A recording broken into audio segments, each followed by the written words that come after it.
ನರ್ತಕಿಯರು, ಬಾಲಕೃಷ್ಣ ನೋಡ್ತಾ ಇರ್ಬೋದು, ಮತ್ತು ಕಲಶಗಳು. ಇಂಥ ಸಾವಿರಾರು ಕಲಶಗಳು ಈ ದೇವಾಲಯದಲ್ಲಿದ್ದಾವೆ. ಜಯ ವಿಜಯ ಮೂರ್ತಿಗಳು, ನಡುವೆ ವಿಷ್ಣುವಿನ ಮೂರ್ತಿ ಇರ್ಬೋದು. ಈ ಸುಂದರವಾದ ಕಲಶಗಳೇ ಕೃಷ್ಣ.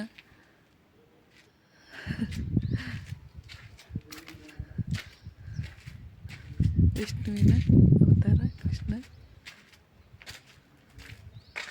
ಅತ್ಯಂತ ಸುಂದರವಾದ ಕೆತ್ತನೆ ಅಂದರೆ ಈ ಕಲಶಗಳು. ಇಲ್ಲಿ ನೋಡ್ತಾ ಇರ್ಬೋದು ನೀವು, ಕೃಷ್ಣ ಹಾವಿನ ಮೇಲೆ ನೃತ್ಯವನ್ನು ಮಾಡಿ ಕಾಳಿಂಗ ವಧೆಯನ್ನು ಮಾಡಿರೋ ದೃಶ್ಯ.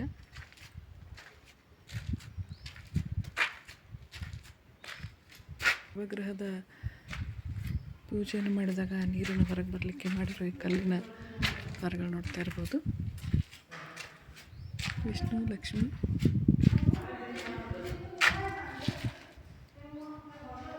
ಸೀತೆಯ ಆಭರಣಗಳನ್ನು ಕೊಡ್ತಾ ಇರೋದು ಹನುಮಂತನಿಗೆ. ಒಂದು ದೇವಾಲಯ ಕೂಡ ಇದೆ, ಹಜಾರರಾಮ ದೇವಸ್ಥಾನದ ಹೊರಗಡೆ ಇನ್ನೊಂದು ದೇವಾಲಯ ಕೂಡ ಇದೆ. ಹಾಗೆಯೇ ಯಾಗಶಾಲೆಯನ್ನು ಕೂಡ ಇದೆ ಇಲ್ಲಿ. ಇದು ದಕ್ಷಿಣ ದ್ವಾರ ನೋಡ್ತಾ ಇರ್ಬೋದು.